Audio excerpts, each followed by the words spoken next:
La colonización antioqueña y la economía cafetera fueron por muchas décadas el marco explicativo bajo el cual se analizaron las medidas que se tomaron sobre las tierras que correspondían a la montaña del Quindío dentro del proyecto de Estado Nacional Neogranadino a mediados del siglo XIX. Sin embargo, la maestría en Historia de la Universidad Tecnológica de Pereira, desde sus grupos de investigación y sus diferentes cohortes, ha hecho importantes esfuerzos para salir de esa prisión historiográfica y brindar explicaciones alternativas que permitan abordar el desenvolvimiento de las jurisdicciones administrativas de la región en el periodo de estudio. Hoy nos convoca una obra que, gracias a la consulta de diversas fuentes como cartografía histórica, imágenes, grabados y diversos tipos de documentos, evidencia que la montaña del Quindío tuvo una connotación de frontera interior hasta fines del siglo XIX. Concentra su atención en el momento en que los colonos ingresaron a la montaña del Quindío y se abrieron paso en las selvas, a días y semanas de los centros poblados más cercanos. Estudia el periodo cuando formaron comunidades basadas en la agricultura de subsistencia, alrededor de la siembra del maíz, el frijol, el plátano, la yuca y los cerdos, y por ende, cuando conformaron sociedades que no estaban relacionadas con los mercados nacionales ni internacionales y se encontraban al margen de los vaivenes de la política, el reclutamiento y la guerra. En particular se centra en el papel que desempeñó el Camino del Quindío como una vía de comunicación sometida a la casi inexistente necesidad de intercambios comerciales permanentes, lo que generaba un tránsito irregular y su apertura solamente en coyunturas específicas. Hoy en la historia detrás de los libros tenemos el gusto de presentarles La montaña del Quindío, una frontera interior 1840-1880, de los profesores Alexander Betancourt Mendieta y Sebastián Martínez Botero, y publicada por la Maestría en Historia de la Universidad Tecnológica de Pereira. Soy Mabel López, la doctora en Historia que reseña investigaciones por Internet, autora de Morir de Amor, Violencia Conyugal en la Nueva Granada, siglos XVI a XIX, editora académica y autora de Ni calladas ni sumisas, transgresión femenina en Colombia, siglos XVII a XX, y coautora de Historia de Colombia, Lo que necesitas saber. 3 obras que ustedes pueden adquirir en planetadelibros.com.co y en redbooks.com.co. Mi don es la comunicación y mi misión sacar los libros de las estanterías y dejarlos en sus manos. Bienvenidos.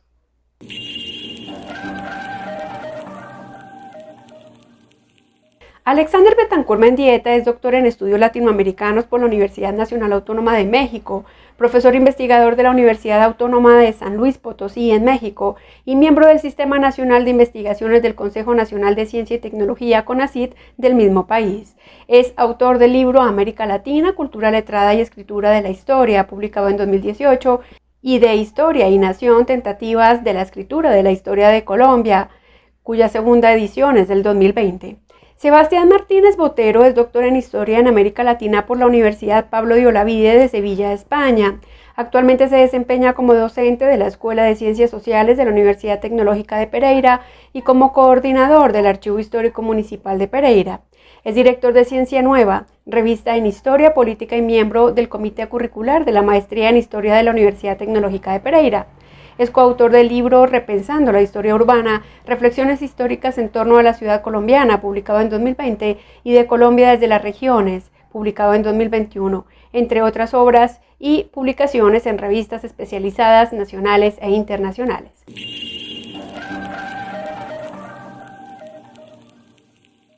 A lo largo de 3 siglos, la expresión montaña del Quindío fue empleada para referirse a la actual zona del centro-occidente colombiano. Los autores del libro que reseñamos hoy nos recuerdan que durante el siglo XIX la designación todavía tenía la carga de sentido que denotaba a una zona de frontera interior, lo cual implicaba un área al margen de los alcances de los gobiernos monárquicos y del gobierno nacional. Un área vacía, sin pueblos, llena de bosques, de guadua, como lo refieren una y otra vez los documentos que fueron consultados y que el lector podrá reconocer en el libro.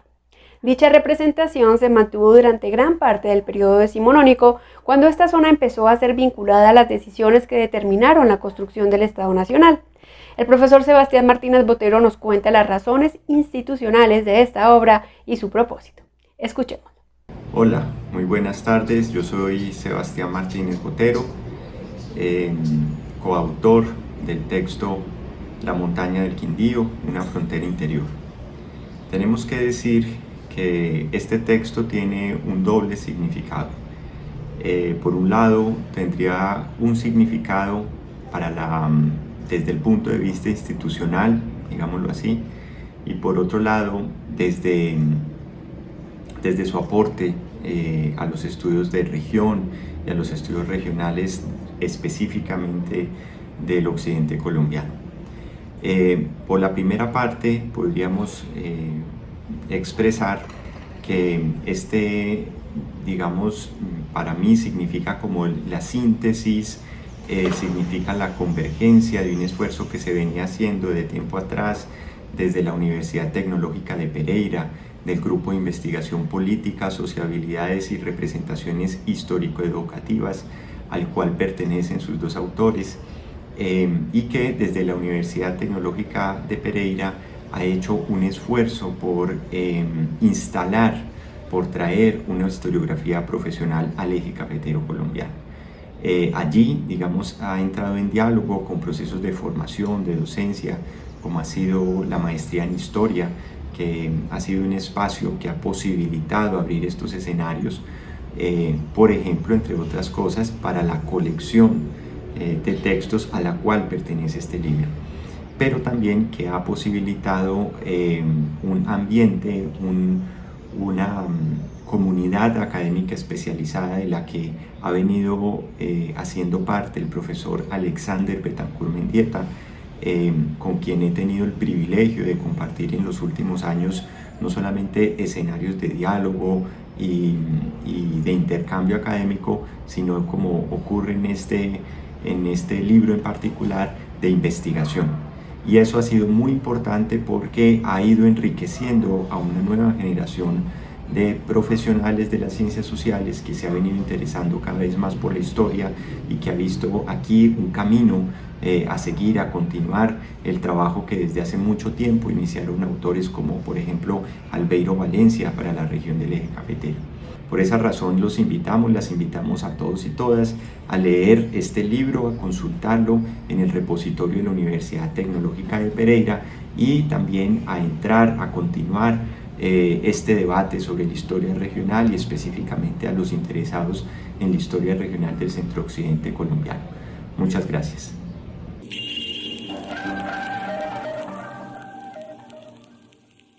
Investigar en la historia tiene un mérito muy grande. No es fácil identificar las fuentes primarias, hacerles preguntas y luego analizar las respuestas. Por eso consideramos que todo libro de historia tiene lo suyo. Estos son los 5 aportes de La montaña del Quindío, una frontera interior, 1840-1880, de los profesores Alexander Betancourt Mendieta y Sebastián Martínez Botero. Dejemos que ellos nos cuenten los valores agregados de la obra. El libro La montaña del Quindío, 1840-1880, es un esfuerzo de investigación que trata de revisar los parámetros de interpretación que ha habido sobre esta zona en el país, actualmente en Colombia, que por mucho tiempo pues, fue una zona de frontera de la audiencia de Quito, y en otro tiempo fue una zona de frontera del Virreinato de la Nueva Granada, y que con la República pues comenzó a generar interés ya en una parte tardía de la República, es decir, hacia finales del siglo XIX, cuando comienza a poblarse de manera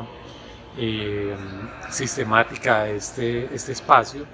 que hasta ese momento era una selva y que era muy poco habitado y poco poblado pues, en general. Además, consideramos fundamental este libro porque,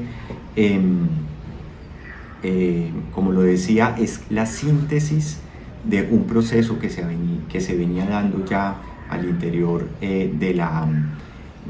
universidad y del grupo de investigación. Por ejemplo, en el caso de observar procesos como la colonización antioqueña desde una mirada más crítica, diríamos, con otro tipo de fuentes, con una mirada desde el sur, nos gusta afirmarlo, se empiezan a plantear, y aquí vendría la segunda parte del significado de este libro, que es los referentes nuevos historiográficos que se empiezan a instalar, como por ejemplo la importancia que va a tener el estado del Cauca en los procesos de poblamiento del centro-occidente colombiano, que tradicionalmente ha sido visto, como lo decía, como un proceso de poblamiento espontáneo, y que en este caso el Estado pues, va a cumplir un rol importante. Asimismo, para entender y presentar, digamos, esta región no como el paradigma, ¿cierto?, de la modernización que ha significado el cultivo del café, y esto pues, es un proceso histórico bien conocido para el siglo XX, sino también para entenderlo en el siglo XIX como un punto de encuentro, o es decir, una zona de frontera en la que confluyeron una serie de intereses y que dieron luz, que dieron pie al nacimiento de sucesivas jurisdicciones políticas que se instalaron en la región, básicamente obedeciendo unos intereses, pues en parte también de ciertos grupos de poder, pero también a los intereses que se concertaban entre esas élites regionales que venían de tiempo atrás desde los procesos de consolidación de los centros urbanos y ciudades que se habían instalado en la zona desde el antiguo régimen. Ahondando en los contenidos de la obra, esta cuenta con una primera parte integrada por 5 capítulos donde se describen y analizan las medidas gubernamentales, los proyectos, las obras y las políticas que le interesaban al Estado para estructurar la República.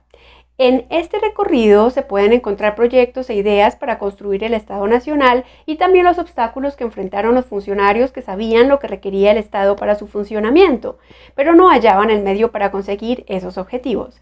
Los capítulos 6, 7 y 8 estudian los procesos de poblamiento de la montaña del Quindío. En este caso es relevante el uso de los testimonios que dejaron sobre esta zona algunos funcionarios de la corona, como Lesmet Espinosa y Saravia, Nicolás Bonaventura y Manuel Antonio del Campo y Rivas, así como 4 científicos extranjeros que cruzaron estos parajes en diferentes momentos del siglo XIX.